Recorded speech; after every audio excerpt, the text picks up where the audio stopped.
ಆತ್ಮೀಯ ತರಬೇತಿದಾರರೇ, ಈ ದಿನದ ತರಗತಿಗೆ ತಮಗೆಲ್ಲರಿಗೂ ಸ್ವಾಗತ. Dear trainees, welcomes you to all for today classes.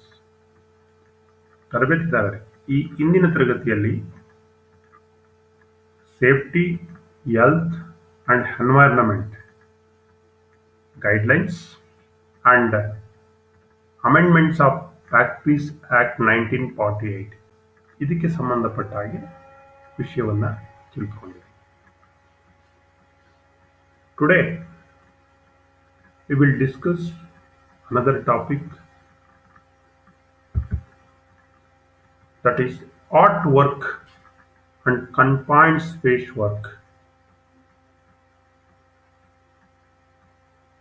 ಈ ವಿಷಯದ ಬಗ್ಗೆ ಈ ತರಗತಿಯಲ್ಲಿ ತಿಳಿದುಕೊಳ್ಳೋಣ. At the end of this lesson, you shall be able to state what is artworking. Artworking ಅಂದರೆ ಏನು? Brief confined space work ಅಂದರೆ ಏನು? Use of material handling equipments. Material handling equipments ನ ಬಳಕೆ ಹೇಗಿರುತ್ತೆ? State the types of injury caused by the improper method of lifting and carrying the loads and how to prevent. Load ಅನ್ನ lift ಮಾಡುವಾಗ, carry ಮಾಡುವಾಗ, move ಮಾಡುವಂತ ಸಂದರ್ಭದಲ್ಲಿ ಯಾವ್ಯಾವ ರೀತಿ ಗಾಯಗಳು ನಮಗೆ ಆಗ್ಬೋದು, ಇಂಜುರೀಸ್ ಆಗ್ಬೋದು, ಅವುಗಳನ್ನು ಯಾವ ರೀತಿ ತಪ್ಪಿಸ್ಬೋದು ಅನ್ನೋದನ್ನು ತಿಳ್ಕೊಳ್ಳೋಣ. State the 6 points in the process of manual lifting methods. ಇದರ ಬಗ್ಗೆ ವಿಷಯವನ್ನ ತಿಳ್ಕೊಳ್ಳೋಣ. Now let us come what is called artwork. ನಿಮಗೆ ಗೊತ್ತು, ಹಾಟ್ ಅಂದ್ರೆ ಬಿಸಿ. ಎಲ್ಲಿ ಬಿಸಿಯಾದ ವರ್ಕ್, ಬೆಂಕಿಯನ್ನು ಹಾಕಿ ಕೆಲಸವನ್ನ ಮಾಡ್ತಕ್ಕಂಥ ಸ್ಥಳ ಯಾವ್ದಿರ್ಬೋದು, ನೀವು ಅಬ್ಸರ್ವ್ ಮಾಡಿ. ಉದಾಹರಣೆಗೆ ಕುಲುಮೆ ಕೆಲಸ, ಫೋರ್ಜಿಂಗ್ ಕೆಲಸ ನೋಡಿಲ್ವಾ? ಅದೇ ರೀತಿ ಅನೇಕ ಕೆಲಸಗಳಿದೆ. ನೋಡೋಣ what is called hot working. ಅಂದ್ರೆ hot work is defined the activity involved forging, gas cutting, welding, soldering and brazing operation in manufacturing process and maintenance and repair works. ಈ ಆರ್ಟ್ ವರ್ಕ್ ಅಂದ್ರೆ ಇದು ಒಂದು ಚಟುವಟಿಕೆ. ಈ ಚಟುವಟಿಕೆಗಳಲ್ಲಿ ಮ್ಯಾನುಫ್ಯಾಕ್ಚರಿಂಗ್ ಪ್ರೋಸೆಸ್ ನಲ್ಲಿ, maintenance ಕೆಲಸದಲ್ಲಿ ಮತ್ತೆ ರಿಪೇರ್ ವರ್ಕ್ಸ್ ನಲ್ಲಿ ಫೋರ್ಜಿಂಗ್ ಕೆಲಸ ಮಾಡ್ತಕ್ಕಂಥದ್ದು, ಗ್ಯಾಸ್ ಕಟಿಂಗ್ ಮಾಡ್ತಕ್ಕಂಥದ್ದು, ವೆಲ್ಡಿಂಗ್ ಮಾಡ್ತಕ್ಕಂಥದ್ದು, ಸಾಲ್ಡರಿಂಗ್ ಮಾಡ್ತಕ್ಕಂಥದ್ದು, ಬ್ರೇಜಿಂಗ್ ಆಪರೇಷನ್ಸ್ ಮಾಡ್ತಕ್ಕಂಥದ್ದು, ಇವೆಲ್ಲ ಆರ್ಟ್ ವರ್ಕ್ ಪ್ರೋಸೆಸ್ ಅಂತ ನಾವು ಕರಿತೀವಿ. ಇಲ್ಲಿ ಮುಖ್ಯವಾಗಿ ಟೆಂಪರೇಚರ್ಸ್, ಹೀಟ್ ಅಂಡ್ ಟೆಂಪರೇಚರ್ಸ್, ಶಾಖ ಅನ್ನು ಬಳಸ್ಕೊಂಡು, ಬಿಸಿ ಅಂದ್ರೆ ಹೀಟ್ ಅಂತ ಕರಿತೀವಿ, ಹಾಟ್ ಅಂತ ಕರಿತೀವಿ, ಇದನ್ನ ಬಳಸ್ಕೊಂಡು ನಾವು ವರ್ಕ್ ಅನ್ನ ಮಾಡ್ತೀವಿ. ಡಿಫ್ರೆಂಟ್ ವರ್ಕ್, ಅದು ಫೋರ್ಜಿಂಗ್ ಇರ್ಬೋದು, ಗ್ಯಾಸ್ ಕಟ್ಟಿಂಗ್ ಇರ್ಬೋದು, ವೆಲ್ಡಿಂಗ್ ಇರ್ಬೋದು, ಸಾಲ್ಡರಿಂಗ್ ಇರ್ಬೋದು, ಬ್ರೇಜಿಂಗ್ ಇರ್ಬೋದು. ವರ್ಕರ್ಸ್ ಪರ್ಫಾರ್ಮಿಂಗ್ ಆರ್ಟ್ ವರ್ಕ್ಸ್, ಕಾರ್ಮಿಕ ಯಾರು ಈ ಆರ್ಟ್ ವರ್ಕ್ ಕೆಲಸವನ್ನ ಮಾಡ್ತಾರೋ, like that welding, forging, gas cutting, soldering, like that, ಇಲ್ಲಿ ರಿಸ್ಕ್ ಇರುತ್ತೆ. ಯಾವ risk? Fire and explosive hazard. Fire risk ಇರುತ್ತೆ, ಬೆಂಕಿ ಅಪಘಾತ ಆಗ್ತಕ್ಕಂಥ, ಇಂಜುರಿ ಆಗ್ತಕ್ಕಂಥ ರಿಸ್ಕ್ ಇರುತ್ತೆ. ಜೊತೆಗೆ ಎಕ್ಸ್ಪ್ಲೋಸಿವ್ ಹಜಾರ್ಡ್ಸ್ ಇರುತ್ತೆ, ಸಿಡಿತಕ್ಕಂಥ ಅಪಾಯಗಳು. ಆ ವೃತ್ತಿಗೆ ಸಂಬಂಧಪಟ್ಟ ಹಾಗೆ ಆಕ್ಯುಪೇಷನಲ್ ಹಜಾರ್ಡ್ಸ್, ಎಕ್ಸ್ಪ್ಲೋಸಿವ್ ಹಜಾರ್ಡ್ಸ್ ಕೂಡ ಇರುತ್ತೆ. ಹಾಗಾಗಿ ಎಚ್ಚರಿಕೆಯಿಂದ ಕೆಲಸವನ್ನ ಮಾಡಿ. ಇನ್ನು ಎರಡನೇ ಪಾಯಿಂಟ್ ಬಂದು ಕನ್ಫೈನ್ಡ್ ಸ್ಪೇಸ್ ವರ್ಕ್ ಅಂತ ಕರಿತೀವಿ. ಕನ್ಫೈನ್ಡ್ ಸ್ಪೇಸ್ ಮೀನ್ಸ್ ಸೀಮಿತವಾದಂಥ ಜಾಗ ಇರ್ತಕ್ಕಂಥದ್ದು. ದಟ್ ಮೀನ್ಸ್ ಇಕ್ಕಟ್ಟಾದ ಜಾಗ ಅಂತ ಕೂಡ ನಾವು ಕನ್ನಡದಲ್ಲಿ ಕರಿತೀವಿ. ಈ ಕನ್ಫೈನ್ಡ್ ಸ್ಪೇಸ್ ವರ್ಕ್ ಅನೇಕ ಕಡೆ, that means a confined space also as a limited or restricted ಅಂತ ಕರಿತೀವಿ. ಲಿಮಿಟ್ ಸ್ಪೇಸ್ ಇರ್ತಕ್ಕಂಥದ್ದು, ರೆಸ್ಟ್ರಿಕ್ಟ್ ಸ್ಪೇಸ್ ಇರ್ತಕ್ಕಂಥದ್ದು, ಅಂದರೆ ಜಾಗ, ಸೀಮಿತವಾದ ಜಾಗ ಇರ್ತಕ್ಕಂಥದ್ದು. ಅಂದರೆ that means entry or exist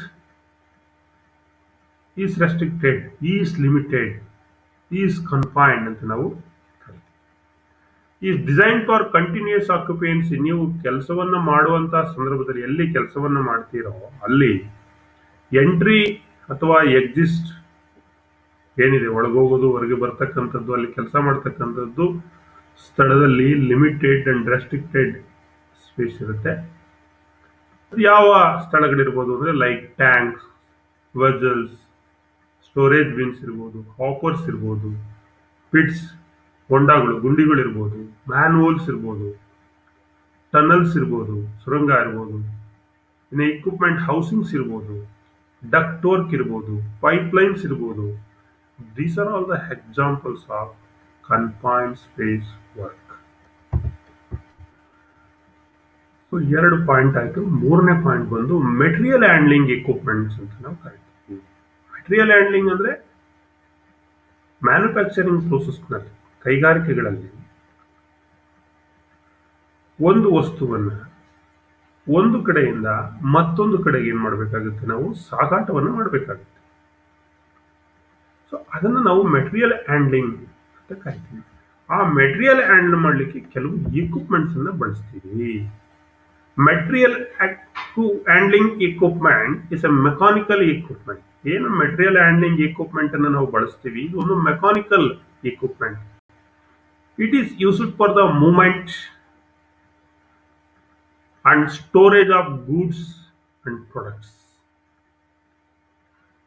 ಈ ಮೆಟೀರಿಯಲ್ ಹ್ಯಾಂಡ್ಲಿಂಗ್ ಇಕ್ವಿಪ್ಮೆಂಟ್ ಒಂದು ಮೆಕಾನಿಕಲ್ ಇಕ್ವಿಪ್ಮೆಂಟ್.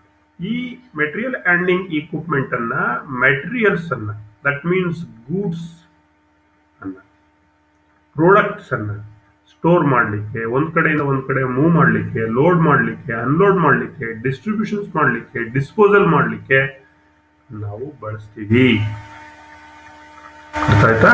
ಅದನ್ನು ನಾವು ಮೆಟೀರಿಯಲ್ ಹ್ಯಾಂಡ್ಲಿಂಗ್ ಇಕ್ವಿಪ್ಮೆಂಟ್ ಅಂತ ನಾವು, ಒಂದು mechanical equipment used for the movement of storage of goods and products throughout the process of manufacturing, like distribution, consumption and disposal, loading, unloading, like that. That is called material handling equipment uses. ಯಾಂತ್ರಿಕ ಸಾಧನ. There are different types of material handling equipment like vehicles ಇರ್ಬೋದು, trucks ಇರ್ಬೋದು, trolley ಇರ್ಬೋದು, conveyor system ಇರ್ಬೋದು, fork lifts, cranes, palette trucks, racks. ಇವೆಲ್ಲ material handle ಅನ್ನ ಮಾಡಲಿಕ್ಕೆ, material ಅನ್ನ ಮ್ಯಾನುಫ್ಯಾಕ್ಚರಿಂಗ್ ಪ್ರೋಸೆಸ್ ಅಲ್ಲಿ ಒಂದು ಕಡೆಯಿಂದ ಒಂದು ಕಡೆಗೆ ಸಾಗಾಟವನ್ನು ಮಾಡಲಿಕ್ಕೆ ಬಳಸ್ತಕ್ಕಂತ ಒಂದು ಮೆಕ್ಯಾನಿಕಲ್ ಎಕ್ವಿಪ್ಮೆಂಟ್. ಯಾವುದು? Material handling equipment. ಮೆಟೀರಿಯಲ್ ಅನ್ನ ಹ್ಯಾಂಡಲ್ ಮಾಡೋದು ಅಥವಾ injury caused by the improper method of lifting and carrying loads. ಈ ಲೋಡ್ ಅನ್ನ ಒಂದು ಕಡೆಯಿಂದ ಇನ್ನೊಂದು ಕಡೆಗೆ ಎತ್ತುವಾಗ ಅಥವಾ ಮೂವ್ ಮಾಡುವಾಗ, ಸಾಗಾಟ ಮಾಡುವಾಗ ಏನು ಇಂಜುರೀಸ್ ಆಗುತ್ತೆ, ಗಾಯಗಳಾಗುತ್ತೆ.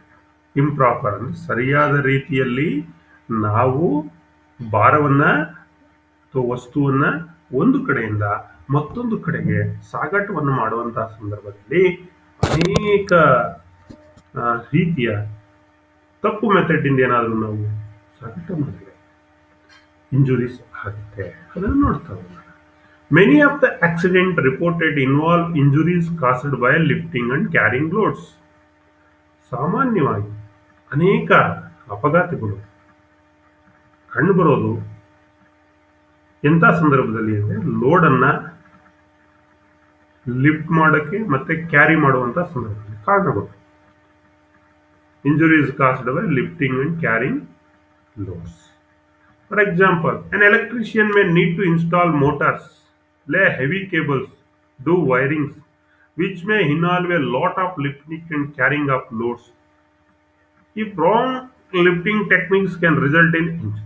ಈಗ ಉದಾಹರಣೆಗೆ ಒಬ್ಬ ಎಲೆಕ್ಟ್ರಿಷಿಯನ್ಸ್ ಇದ್ದಾನೆ, ಆತ ಒಂದು ದೊಡ್ಡ ಮೋಟರ್ನ ಇನ್ಸ್ಟಾಲ್ ಮಾಡಬೇಕು ಅಥವಾ ಹೆವಿ ಕೇಬಲ್ಸ್ ಅನ್ನ ಎಳಿಬೇಕು, ಅಲ್ಲಿ ಲೈನಿಂಗ್ ಅನ್ನ ಮಾಡಬೇಕು, ವೈರಿಂಗ್ ಅನ್ನ ಮಾಡಬೇಕು. ಆಗ ಆತ ಅನೇಕ ವಸ್ತುಗಳನ್ನು ಏನು ಮಾಡಬೇಕಾಗುತ್ತೆ, ಲಿಫ್ಟ್ ಮಾಡಬೇಕಾಗುತ್ತೆ, ಕ್ಯಾರಿ ಮಾಡಬೇಕಾಗುತ್ತೆ. ಒಂದು ವೇಳೆ ಆತ ಈ ಲೋಡನ್ನು ಲಿಫ್ಟ್ ಮಾಡೋದು, ಕ್ಯಾರಿ ಮಾಡೋದು ಅದರಲ್ಲಿ ತಪ್ಪು ಟೆಕ್ನಿಕ್ಸ್ ಏನಾದ್ರೂ ಆತ ಬಳಸ್ಕೊಂಡಿದ್ರೆ, ತಪ್ಪಾಗಿ ಆ ಇಂಪ್ರಾಪರ್ ಮೆಥಡ್ ನಲ್ಲಿ ಕಾರ್ಯವನ್ನು ಏನಾದರೂ ನಿರ್ವಹಿಸಿದ್ರೆ ಆತನಿಗೆ ಏನಾಗ್ಬೋದು, ಅಪಾಯ ಆಗ್ಬೋದು, injuries. A load need not necessarily be very heavy, cause injury. The wrong way of lifting may cause injury to the muscles and joints, even though the load is not heavy. ನಿಮಗೆ ಲೋಡನ್ನು lift ಮಾಡುವಾಗ, move ಮಾಡುವಂಥ ಸಂದರ್ಭದಲ್ಲಿ ಅದು ತುಂಬ ಭಾರವಾಗಿರಬೇಕು ಅಂತ ಏನಿಲ್ಲ. ಗಾಯ ನಿಮಗೆ ಮಾಡಬೇಕಾದ್ರೆ, ಒಂದು ಇಂಜುರಿಯನ್ನು ಮಾಡಬೇಕಾದ್ರೆ ನೀವು ಎತ್ತುತ್ತಾ ಇರ್ತಕ್ಕಂಥ ಭಾರ ತುಂಬ ಭಾರವಾಗಿತ್ತು, ಅದಕ್ಕೋಸ್ಕರ ನನಗೆ ಗಾಯ ಆಗ್ತು ಅಂತ ಹೇಳುವ ಹಾಗೆ ಇಲ್ಲ. ಒಂದು ವೇಳೆ ನೀವು ಆ ಲೋಡನ್ನು ಲಿಫ್ಟ್ ಮಾಡ್ತಿರಲ್ಲ, ಎತ್ತುತ್ತಿರಲ್ಲ, ಆ ಎತ್ತತಕ್ಕಂಥ ವಿಧಾನ ಏನಿದೆ ಅದು ಏನಾದರೂ ತಪ್ಪಾದರೆ, ನೀವು ಎತ್ತುವಂತ ಭಾರವಲ್ಲದಿದ್ದರೂ ನಿಮ್ಮ ಮಜಲ್ಸ್ ಅಂಡ್ ಜಾಯಿಂಟ್ಸ್, ಸ್ನಾಯುಗಳು ಮತ್ತು ಕೀಲುಗಳಿಗೆ ಪೆಟ್ಟು ಬಿಡಬಹುದು, ಗಾಯ ಆಗ್ಬೋದು. ಹಾಗಾಗಿ further injuries during lifting and carrying may be caused by tripping over and objects and falling or striking an object with a load. ಸಾಮಾನ್ಯವಾಗಿ ಈ ಲೋಡನ್ನು ಲಿಫ್ಟ್ ಅಂಡ್ ಕ್ಯಾರಿ ಮಾಡುವಾಗ, ಎತ್ತಿ ಮತ್ತೆ ಸಾಗಾಟವನ್ನು ಮಾಡುವಂತಹ ಸಂದರ್ಭದಲ್ಲಿ ಹೆಚ್ಚಿನ ಗಾಯಗಳು ಯಾವರಿಂದ ಆಗ್ತವೆ ಅಂತ ಅಂದ್ರೆ, ಟ್ರಿಪ್ ಆಗೋದು, ಟ್ರಿಪ್ಪಿಂಗ್, ಸ್ಲಿಪ್ ಆಗ್ತಕ್ಕಂಥದ್ದು, ಟ್ರಿಪ್ ಆಗ್ತಕ್ಕಂಥದ್ದು, ಆಬ್ಜೆಕ್ಟು ಮಿಸ್ ಆಗಿ ಕೆಳಗಡೆ ಬೀಳ್ತಕ್ಕಂಥದ್ದು, ಲೈಕ್ ದಟ್.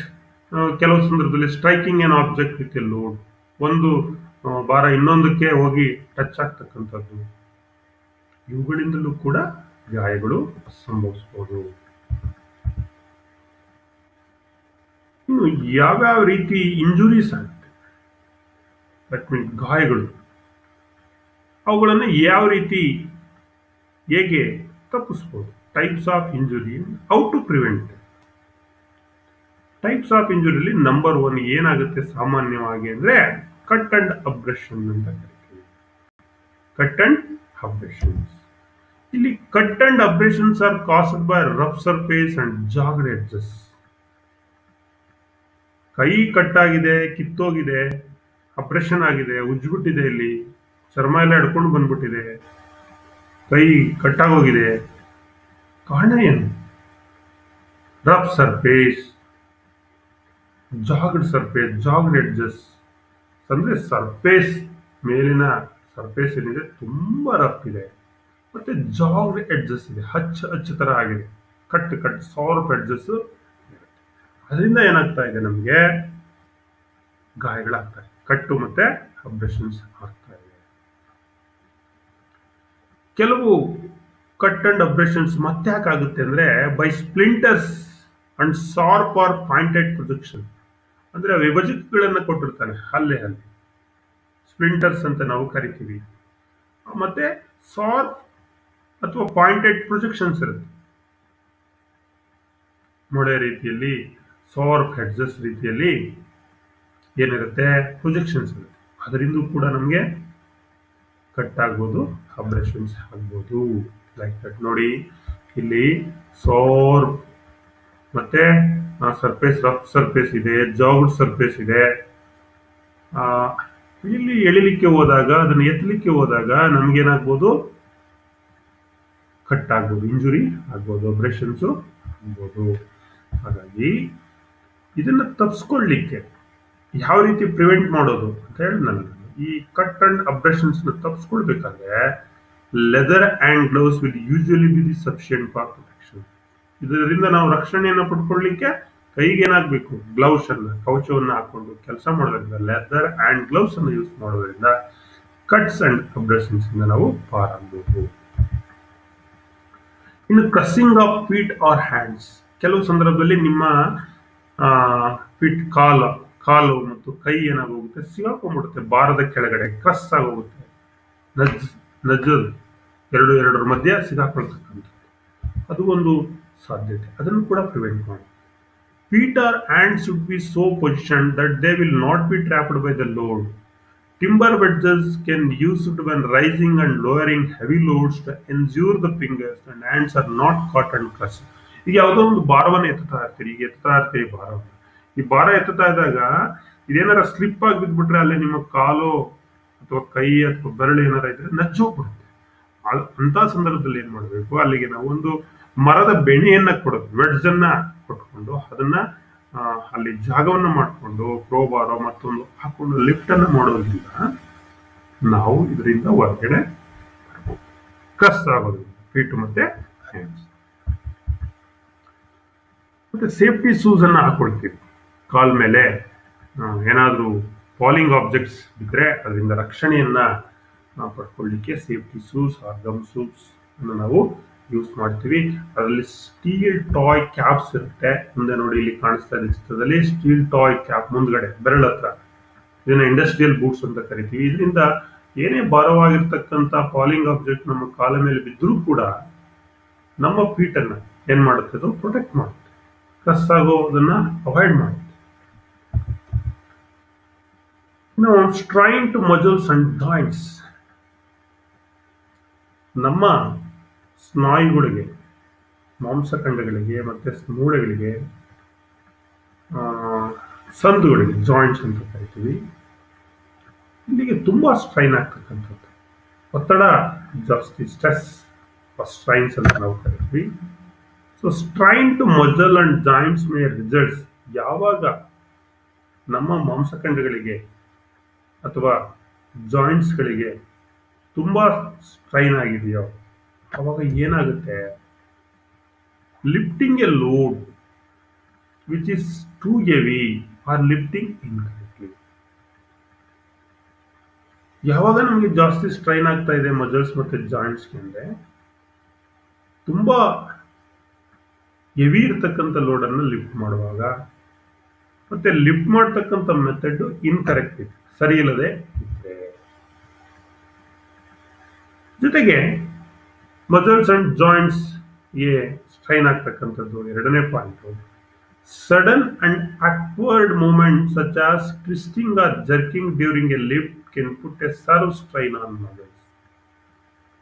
ಅಕ್ವರ್ಡ್ ಮೂವ್ಮೆಂಟ್ ಅಂತ ಇರುತ್ತೆ, ಸಡನ್ ಆಗಿ ತಿರುಗಿಬಿಡ್ತಕ್ಕಂಥದ್ದು, ಭಾರವನ್ನ ಎತ್ಕೊಂಡು ಯಾವುದೋ ಒಂದು ರೀತಿಯಲ್ಲಿ ಜಂಪ್ ಆಗ್ಬಿಡ್ತಕ್ಕಂಥದ್ದು, ಟ್ವಿಸ್ಟ್ ಆಗ್ಬಿಡ್ತಕ್ಕಂಥದ್ದು, ಜರ್ಕ್ ಆಗ್ತಕ್ಕಂಥದ್ದು ಭಾರವನ್ನ ಎತ್ತುವಂತ ಸಂದರ್ಭದಲ್ಲಿ. ಇದರಿಂದ ನಮ್ಮ ಶರೀರಕ್ಕೆ ತುಂಬಾ ಸ್ಟ್ರೈನ್ಸ್, ಮಾಂಸ ಖಂಡಗಳಿಗೆ ತುಂಬಾ ನೋವು ಬೀಳ್ತಕ್ಕಂಥ ಸಾಧ್ಯತೆ ಹೆಚ್ಚಿರುತ್ತದೆ. Stop lifting from A standing position, this increase the chance of back injury. ನೋಡಿ, ನಿಂತಿರತಕ್ಕಂಥ ಪೊಸಿಷನ್ಸ್ ನಲ್ಲಿ ಯಾವುದೇ ಕಾರಣಕ್ಕೂ ನಾವು ಭಾರವನ್ನು ಎತ್ತಲಿಕ್ಕೆ ಹೋಗ್ಬಾರ್ದು. ಇದರಿಂದ ಏನ್ ತೊಂದರೆ ಆಗ್ಬೋದು ನಮಗೆ ಅಂದ್ರೆ ಬ್ಯಾಕ್ ಇಂಜರಿ, ಬೆನ್ನುರಿ, ಸ್ಪೈನಲ್ ಕಾರ್ಡ್ ಅಂತ ಏನ್ ಕರಿತೀವಿ, ಈ ಸ್ಪೈನಲ್ ಕಾರ್ಡ್ ಬೆನ್ನುರಿಗೆ ಏಟು ಬಿಡಬಹುದು, ನೋವು ಆಗ್ಬೋದು. ಹಾಗಾಗಿ ಸ್ಟ್ಯಾಂಡಿಂಗ್ ಪೊಸಿಷನ್ಸ್ ನಲ್ಲಿ ಏನು ಕೂಡ ಲಿಫ್ಟ್ ಮಾಡಬಹುದು. Stop lifting from A standing position, this increase the chance of back injury. The woman's spine is not an efficient weight lifting machine and can be easily damaged if the incorrect techniques are used. ಮನುಷ್ಯರ ಅಥವಾ ಮಾನವರ ಬೆನ್ನು ಮೂಳೆಯು ಒಂದು ಸಮರ್ಥವಾದ ಭಾರವನ್ನ ಎತ್ತತಕ್ಕಂಥ ಒಂದು ಯಂತ್ರ ಅಲ್ಲ, ನಾವು machine ಅಲ್ಲ. ಹಾಗೂ ನಾವು ಎತ್ತುವಂತ ಸಂದರ್ಭದಲ್ಲಿ ತಪ್ಪಾದ ತಂತ್ರಗಳನ್ನ ಅಂದ್ರೆ ಇನ್ಕರೆಕ್ಟ್ ಟೆಕ್ನಿಕ್ಸ್ ಏನಾದ್ರು ಬಳಸಿದ್ರೆ ಆ ಒಂದು ಬೆನ್ನು ಮೂಳೆ ಏನಾಗುತ್ತೆ, ಹಾನಿಗೊಳಗಾಗುತ್ತೆ. ಅದರಿಂದ ಎಚ್ಚರಿಕೆಯಿಂದ ನಾವು. So next, the stress on rounded back can be about 6 times greater then if the spine is kept straight. ನೋಡಿ, ನಾವು ನಮ್ಮ ಬ್ಯಾಕ್ ಮೇಲೆ, ಬೆನ್ನು ಮೂಳೆ ಮೇಲೆ ಎಷ್ಟು ಒತ್ತಡ ಬೀಳ್ತದೆ ಅಂದ್ರೆ, ನಾವು ಬಗ್ಗಿದಾಗ, ಅಂದ್ರೆ ಈ ರೀತಿ ಪೊಸಿಷನ್ಸ್ ನಲ್ಲಿ ಬಗ್ಗಿದಾಗ ನಿಂತ್ಕೊಳ್ಳೋದಕ್ಕಿಂತ 6 ಪಟ್ಟು ಜಾಸ್ತಿ, ಅಬೌಟ್ 6 ಟೈಮ್ ಗ್ರೇಟರ್ ದೆನ್ ನಮ್ಮ ಸ್ಪೈನಲ್ ಕಾರ್ಡ್ ಮೇಲೆ, ಬೆನ್ನು ಮೂಳೆ ಮೇಲೆ, ಬೆನ್ನುಹುರಿ ಮೇಲೆ ಒತ್ತಡ ಬೀಳುತ್ತೆ, ಸ್ಟ್ರೆಸ್ಸು ಬೀಳುತ್ತೆ. So this is an example. ಇದು ಒಂದು ಹೇಳಿ ನಾವು ಲಿಫ್ಟ್ ಅನ್ನ ಮಾಡಬೇಕು ಸರಿಯಾದ ರೀತಿಯಲ್ಲಿ ಪ್ರಿಪೇರ್ ಆಗಿ. ಯಾವ ರೀತಿ ಪ್ರಿಪೇರಿಂಗ್ ಟು ಲಿಫ್ಟ್, ಭಾರವನ್ನು ಎತ್ತೋದಕ್ಕೆ.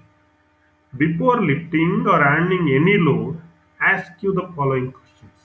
ನೀವು ಯಾವುದೇ ಭಾರವನ್ನು ಎತ್ತಿ, ಯಾವುದೇ ಭಾರವನ್ನು ಹ್ಯಾಂಡಲ್ ಮಾಡಿ, ಸೊ ಕೆಲವು ಪ್ರಶ್ನೆಗಳನ್ನು ನಾವು ಹಾಕಬೇಕು. What has to be move, ನಾನು ಏನನ್ನ ಸಾಗಾಟವನ್ನು ಮಾಡಬೇಕು, ಮೂವ್ ಮಾಡಬೇಕು.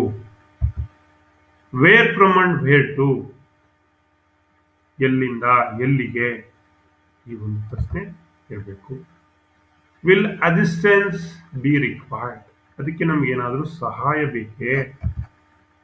Is the route through which the load has to be moved is clear of obstacles, ನಾನು ಆ ವಸ್ತುವನ್ನ ಸಾಗಾಟ ಮಾಡತಕ್ಕಂಥ ದಾರಿ ಏನಿದೆ ಅಲ್ಲಿ ಯಾವುದೇ ಅಡೆತಡೆಗಳು ಇಲ್ಲವೇ, ಕ್ಲಿಯರ್ ಇದೆಯಾ ಅಂತಕ್ಕಂಥ ಪ್ರಶ್ನೆ ನಿಮ್ಮಲ್ಲಿ ಮೂಡಬೇಕು. Load which seems light enough to carry at first will become progressively heavier the further you have to carry it. ಯಾವುದೇ ಭಾರವನ್ನ ಎತ್ತಿಕೊಂಡು ನೀವು ಸಾಗಾಟವನ್ನು ಮಾಡುವಂತಹ ಸಂದರ್ಭದಲ್ಲಿ ಪ್ರಾರಂಭದಲ್ಲಿ ಅದು ಹಗುರವಾಗೇ ಇರುತ್ತೆ. ಹೋಗ್ತಾ ಹೋಗ್ತಾ ಹೋಗ್ತಾ ಏನಾಗ್ತಾ ಇದೆ, ಸ್ವಲ್ಪ ದೂರ ನೀವು ಸಂಸ್ತಾ ಇದ್ದಂಗೆ ಹಂತವಾಗಿ ಅದು ಪ್ರೋಗ್ರೆಸಿವ್ಲಿ ಹೆವಿಯರ್, ನಿಮಗೆ ಭಾರವಾದ ಹಾಗೆ ಕಾಣಿಸ್ತಾ ಇರುತ್ತೆ. ಇದನ್ನ ನೀವೇನ್ ಮಾಡ್ಬೇಕಾಗುತ್ತೆ, ನೀವು ಅದನ್ನ ಸಾಗಿಸ್ಬೇಕಾಗುತ್ತೆ, ಆ ಲೋಡನ್ನ ಮೂವ್ ಮಾಡಬೇಕಾಗುತ್ತೆ. ಸೊ ಹಾಗಾಗಿ ಇದಕ್ಕೆಲ್ಲ ನೀವೇನಾಗಬೇಕು, ಪ್ರಿಪೇರ್. ಮತ್ತೆ ಎಷ್ಟು ಭಾರವನ್ನ ಎತ್ತಬೇಕು, ಅದರ ಸೈಜ್ ಏನಿದೆ, ಅದರ ಸೇಪ್ ಏನಿದೆ, ಅದನ್ನ ಹಿಡಿದುಕೊಳ್ಳುವುದಕ್ಕೆ ಏನಾದರೂ ಅಲ್ಲಿ ನಮಗೆ ಗ್ರಿಪ್ಪರ್ ಇದೆಯಾ. ಸೊ ಇವೆಲ್ಲವನ್ನ ಪ್ರಶ್ನೆಯನ್ನ ಮಾಡಿಕೊಂಡು ನಾವು ಭಾರವನ್ನ ಎತ್ತೋದಕ್ಕೆ, ಲಿಫ್ಟ್ ಮಾಡೋದಕ್ಕೆ ಮತ್ತೆ ಮೂವ್ ಮಾಡಲಿಕ್ಕೆ ಸಿದ್ಧವಾಗಬೇಕಾಗುತ್ತೆ. The person who carries the load should have able to see over or around it.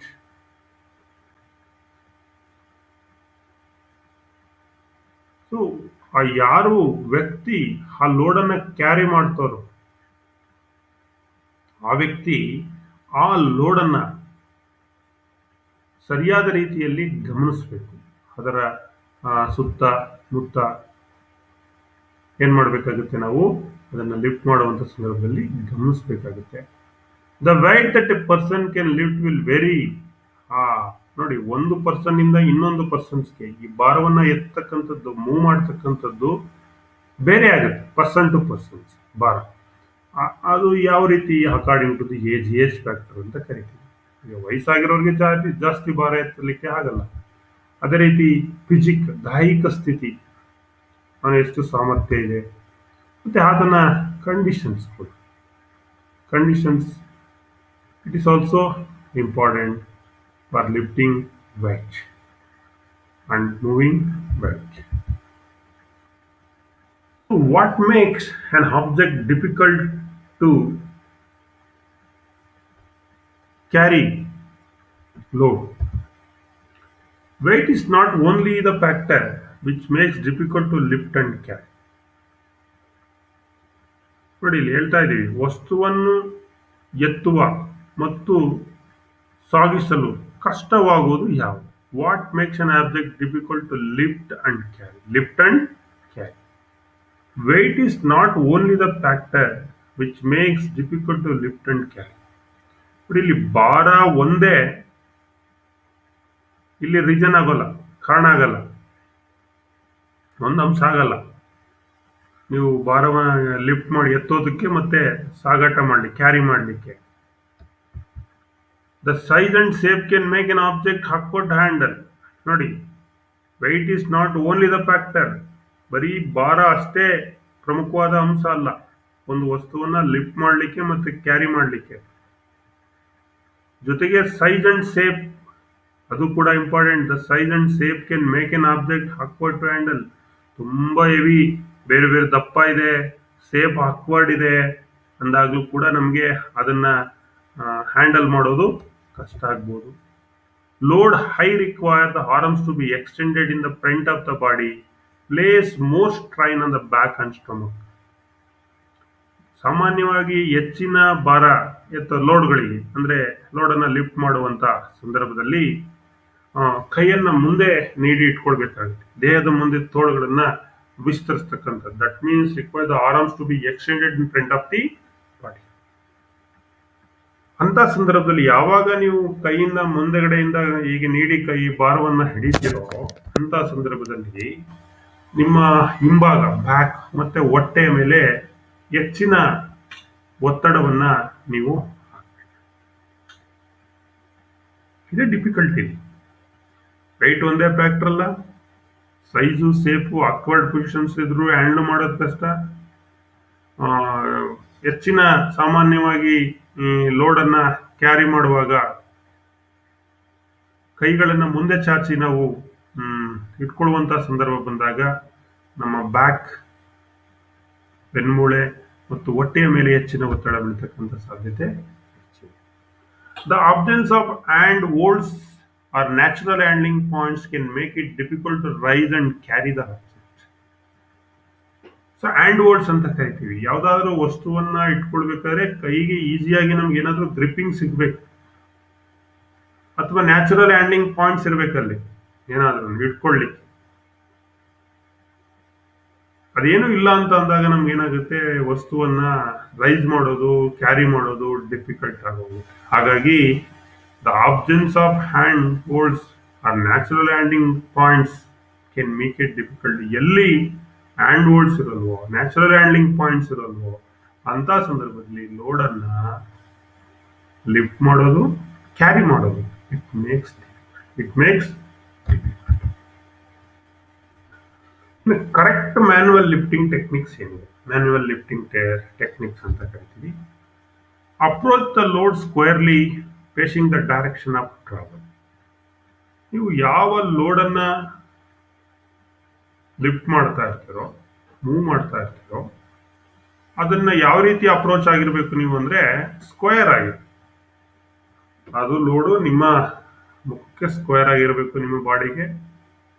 And the directions facing the directions of travel. ಯಾವ ಕಡೆ ನೀವು ಟ್ರಾವೆಲ್ ಮಾಡಿ ಹಿಮ್ಮುಖವಾಗೆಲ್ಲ ಚಲಿಸ್ಬಿಡೋದು, ಯಾವ ಕಡೆ ನೀವು ಹೋಗ್ಬೇಕು ಆ ಕಡೆ ಇಟ್ಕೊಂಡು ಹೋಗ್ಬೇಕು. So that is approach squarely and facing the direction of travel. The lift should start with lifter in a balanced squatting position with the legs slightly apart and the load to be lifted and close to the body. ನೀವು ಯಾವುದೇ ಒಂದು ಭಾರವನ್ನ lift ಮಾಡುವಂತ ಸಂದರ್ಭದಲ್ಲಿ, ಎತ್ತುವಂತ ಸಂದರ್ಭದಲ್ಲಿ, carry ಮಾಡತಕ್ಕಂತ ಸಂದರ್ಭದಲ್ಲಿ ಒಂದು balanced squatting ಅಂತ ಇರ್ತದೆ. ಸಮತೋಲಿತವಾಗಿ ಅದನ್ನ ಇಟ್ಕೊಳ್ತಕ್ಕಂಥದ್ದು ಒಂದು ಪೊಸಿಷನ್ ಅಲ್ಲಿ. ಸಾಮಾನ್ಯವಾಗಿ legs slightly apart and the load to be lifted and close to the body. So ಈಗ ಎತ್ತುವಾಗ ಕಾಲನ್ನ ಒಂದ್ ಸ್ವಲ್ಪ ದೂರ ಇಟ್ಕೊಂಡು ನಾವೇನ್ ಮಾಡ್ತೀವಿ, ಲೋಡನ್ನ ಲಿಫ್ಟ್ ಮಾಡ್ತೀವಿ. ಜೊತೆಗೆ ensure that A safe firm hand grip is ಹೋಗ್ತಾನೆ. ಈ ಮ್ಯಾನ್ಯುವಲ್ ಲಿಫ್ಟಿಂಗ್ ಮಾಡುವಾಗ ಹ್ಯಾಂಡ್ ಗ್ರಿಪ್ ಇರಬೇಕು. It is also important. Before the weight is taken, the back should be straightened and held as near the vertical position as possible. ನೋಡಿ ಇಲ್ಲಿ figure ಅಲ್ಲಿ ಕೊಟ್ಟಿದ್ದಾರೆ. ಯಾವುದೇ ಭಾರವನ್ನ ಎತ್ತುವಂತ ಸಂದರ್ಭದಲ್ಲಿ ನಮ್ಮ ಬೆನ್ನ ಏನಿರಬೇಕು, ಸ್ಟ್ರೈಟ್ ಆಗಿರಬೇಕು. Back should be straightened and held as near the vertical positions. ನೋಡಿ ಅಲ್ಲಿ ಯಾವ ರೀತಿ vertical positions, back full straight ಇದೆ. ವರ್ಟಿಕಲ್ ಪೊಸಿಷನ್ಸ್ ನಲ್ಲಿ ಆ ಭಾರವನ್ನ, ತೂಕವನ್ನ, ವೆಯ್ಟ್ ಅನ್ನ, ಆಬ್ಜೆಕ್ಟ್ ಅನ್ನ ಇಟ್ಕೊಂಡಿರೋದನ್ನ ನೀವು ಕಾಣ್ತಾ ಇದ್ದೀರಿ. To raise the load, first straighten the legs. This ensures that lifting strain is being correctly transmitted and is being taken by the powerful thigh muscles and bones.